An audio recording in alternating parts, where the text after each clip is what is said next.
और इसके लिए एक बहुत बड़ा अवसर आ रहा है।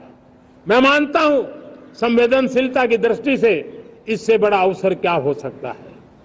हमें पता है 1857 के स्वतंत्र संग्राम के पहले भी अंग्रेजों के नाक को दम करने वाला हमारा देश का एक आदिवासी युवक था। 20-22 साल की उम्र में उसने अंग्रेजों के नाक को दम ला दिया था, जिसको आज भगवान बिरसा मुंडा के रूप में लोग पूजा करते हैं। भगवान बिरसा मुंडा की 150वीं जयंती आ रही है। ये हम सबके लिए प्रेरणा का कारण बने। समाज के प्रति छोटा सा छोटा व्यक्ति भी देश के लिए कैसी जज्बात रखता है, उससे बड़ी प्रेरणा भगवान बिरसा मुंडा से अधिक कौन हो सकता है। आइए हम भगवान बिरसा मुंडा की 150वीं जयंती जब मनाएं, संवेदनशीलता का हमारा व्याप बढ़े, समाज के प्रति हमारा ममभाव बने। हम समाज के हर व्यक्ति को, गरीबों को, दलित को, पिछड़ों को, आदिवासियों को, हर एक को हम अपने साथ लेकर के चले। इस संकल्प को लेकर के चलना है। मेरे प्यारे देशवासियों,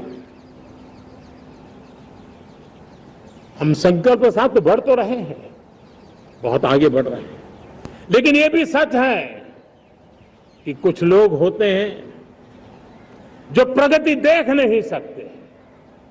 कुछ लोग होते हैं जो भारत का भला सोच नहीं सकते हैं। जब तक खुद का भला न हो तब तक उनको किसी का भला अच्छा नहीं लगता है। ऐसी विकृत मानसिकता से भरे हुए लोगों की कमी नहीं होती है। देश को ऐसे लोगों से बचना होगा। वे निराशा की गर्त में डूबे हुए लोग हैं। ऐसे मुट्ठी भर निराशा की गर्त में डूबे हुए लोग जब उनके गोद में विकृति पलती है तब वो विनाश का कारण बन जाती है, सर्वनाश का कारण बन जाती है, एनार्की का मार्ग ले लेती है, और तब देश को इतनी बड़ी हानि हो जाती है जिसकी भरपाई करने में हमें नए सिरे से मेहनत करनी पड़ती है। इसलिए ऐसे जो छुटपुट निराशावादी तत्व होते हैं, वो सिर्फ निराशा इतना नहीं है, उनकी गोद में विकृति पल रही है। ये विकृति विनाश के, सर्वनाश के सपने देख रही है, ताने बाने जोड़ने की प्रयासों में लगी हुई है। देश को इसे समझना होगा। लेकिन मैं देशवासियों को कहना चाहता हूं कि हम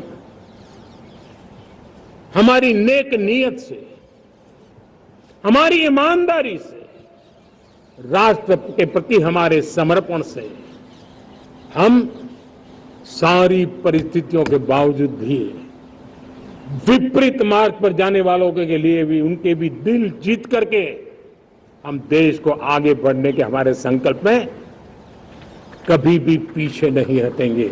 ये मैं विश्वास दिला चाहता हूं। साथियों, चुनौतियां हैं, अनगिनत चुनौतियां हैं। चुनौतियां भीतर भी है, चुनौतियां बाहर भी है। और जैसे जैसे हम ताकतवर बनेंगे, जैसे जैसे हमारा तवज्जो बढ़ेगा, तो चुनौतियां भी बढ़ने वाली है, बाहर की चुनौतियां और बढ़ने वाली है। और मुझे उसका भली भांति अंदाज है। लेकिन मैं ऐसी शक्तियों को कहना चाहता हूं, भारत का विकास किसी के लिए संकट लेकर के नहीं आता। हम विश्व में समृद्ध थे तब भी हमने कभी दुनिया को युद्ध में नहीं झोंका है। हम बुद्ध का देश है, युद्ध हमारी राह नहीं है। और इसलिए विश्व चिंतित न हो भारत के आगे बढ़ने से। मैं विश्व समुदाय को विश्वास दिलाता हूं कि आप भारत के संस्कारों को समझिए, भारत के हजारों साल के इतिहास को समझिए। आप हमें संकट मत मानिए, आप उन तरकीबों से न जुड़िए जिसके कारण पूरी मानव जात का कल्याण करने का सामर्थ्य जिस भूमि में हैं उस भूमि को ज्यादा मेहनत करनी पड़े, लेकिन फिर भी मैं देशवासियों को कहना चाहता हूं, चुनौतियां कितनी ही क्यों ना हो, चुनौती को चुनौती देना ये हिंदुस्तान की फितरत में है। न हम डिगेंगे, न हम थकेंगे, न हम रुकेंगे, न हम झुकेंगे। हम संकल्पों की पूर्ति के लिए 140 करोड़ देशवासियों का भाग्य बदलने के लिए, भाग्य सुनिश्चित करने के लिए, राष्ट्र के सपनों का साकार करने के लिए हम कोई कोर कसर नहीं छोड़ेंगे। हर बदनीयत को हम हमारी नेक नीयत से जीतेंगे, ये मैं विश्वास देता हूं। मेरे प्यारे देशवासियों, समाज की मनोरचना में भी बदलाव कभी कभी बहुत बड़ी चुनौती का कारण बन जाता है। हमारा हर देशवासी भ्रष्टाचार की दिमक से परेशान रहा है। हर स्तर के भ्रष्टाचार ने सामान्य मानवीय का व्यवस्थाओं के प्रति विश्वास तोड़ दिया है। उसको अपनी योग्यता, क्षमता का प्रति अन्याय की जो गुस्सा होता है वो राष्ट्र की प्रगति में नुकसान करता है, और इसलिए हमने व्यापक रूप से भ्रष्टाचार के खिलाफ एक जंग छेड़ा है। मैं जानता हूं इसकी कीमत मुझे चुकानी पड़ती है, मेरी प्रतिष्ठा को चुकानी पड़ती है, लेकिन राष्ट्र से बड़ी मेरी प्रतिष्ठा नहीं हो सकती है, राष्ट्र के सपनों से बड़ा मेरा सपना नहीं हो सकता। और इसलिए ईमानदारी के साथ भ्रष्टाचार के खिलाफ मेरी लड़ाई जारी रहेगी, तीव्र गति से जारी रहेगी, और भ्रष्टाचारियों पर कार्रवाई जरूर होगी। मैं भ्रष्टाचारियों के लिए भय का वातावरण पैदा करना चाहता हूं, ताकि देश के सामान्य नागरिक को लूटने की जो परंपरा बनी है उस परंपरा को मुझे रोकना है। लेकिन सबसे बड़ी नई चुनौती आई, भ्रष्टाचारियों से निपटना तो है ही, लेकिन समाज जीवन में उच्च स्तर पर एक जो परिवर्तन आया है वो सबसे बड़ी चुनौती भी है और एक समाज के लिए सबसे बड़ी चिंता भी है। क्या कोई कल्पना कर सकता है कि मेरे ही देश में इतना महान संविधान हमारे पास होने के बावजूद भी कुछ ऐसे लोग निकल रहे हैं जो भ्रष्टाचार का महिमा मंडन कर रहे हैं, खुलेआम भ्रष्टाचार का जय जयकार कर रहे हैं। समाज में इस प्रकार के बीज बोने का जो प्रयास हो रहा है, भ्रष्टाचार का जो महिमा मंडन हो रहा है, भ्रष्टाचारियों की स्वीकार्यता बढ़ाने का जो निरंतर प्रयास चल रहा है, वो स्वस्थ समाज के लिए बहुत बड़ी चुनौती बन गया है, बहुत बड़ी चिंता का विषय बन गया है।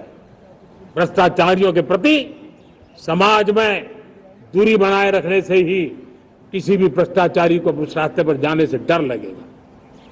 अगर उसका महिमा मंडन होगा तो जो आज भ्रष्टाचार नहीं करता है उसको भी लगता है कि तो समाज में प्रतिष्ठा का रंग बन जाता है, उस रास्ते में जाने में बुरा नहीं है। मेरे प्यारे देशवासियों, बांग्लादेश में जो कुछ भी हुआ है उसको लेकर पड़ोसी देश के नाते चिंता होना, मैं इसको समझ सकता हूं। मैं आशा करता हूं कि वहां पर हालात जल्द ही सामान्य होंगे, खास करके 140 करोड़ देशवासियों की चिंता कि वहां हिंदू, वहां के अल्पसंख्यक, उस समुदाय की सुरक्षा सुनिश्चित हो। भारत हमेशा चाहता है कि हमारे पड़ोसी देश सुख और शांति के मार्ग पर चले। शांति के प्रति हमारा कमिटमेंट है, हमारे संस्कार है। हम आने वाले दिनों में बांग्लादेश की विकास यात्रा में हमेशा हमारा शुभचिंतन ही रहेगा, क्योंकि हम मानव जाति की भलाई सोचने वाले लोग हैं। मेरे प्यारे देशवासियों, हमारे संविधान को 75 वर्ष हो रहे हैं।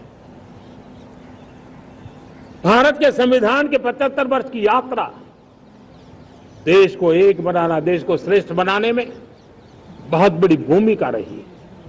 भारत के लोकतंत्र को मजबूती देने में हमारे देश के संविधान की बहुत बड़ी भूमिका रही। हमारे देश के दलित, पीड़ित, शोषित, वंचित को सुरक्षा देने का बहुत बड़ा काम हमारे संविधान ने किया है।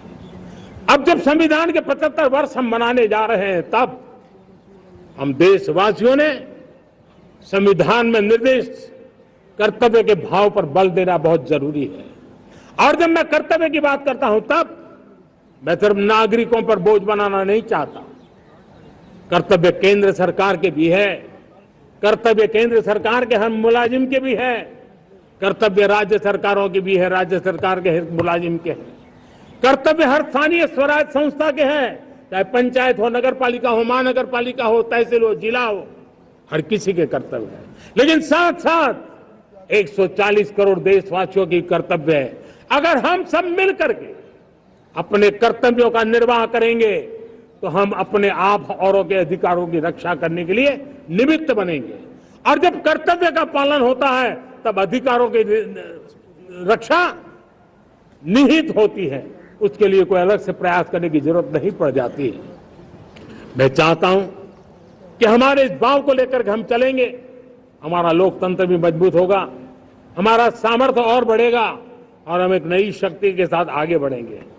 मेरे प्यारे देशवासियों, हमारे देश में सुप्रीम कोर्ट ने बार बार यूनिफॉर्म सिविल कोड को लेकर जो चर्चा की है, अनेक बार आदेश दिए हैं, क्योंकि देश का एक बहुत बड़ा वर्ग मानता है और उसमें सच्चाई भी है कि जिस सिविल कोड को हम लेकर के जी रहे हैं, वो सिविल तो एक प्रकार का कम्युनल सिविल कोड है, भेदभाव करने वाला सिविल कोड है।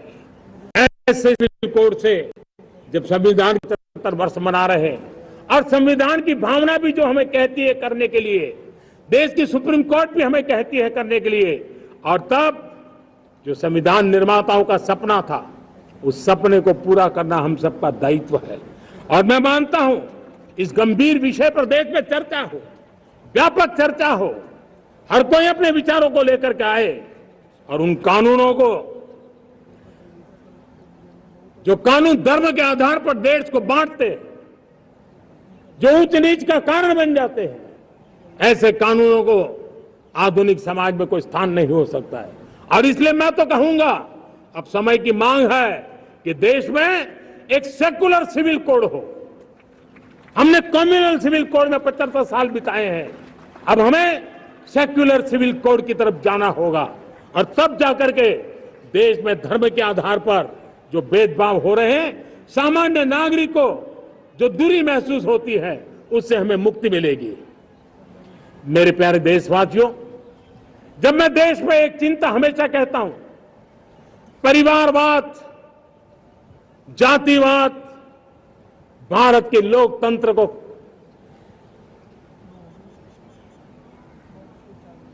बहुत नुकसान कर रहा है।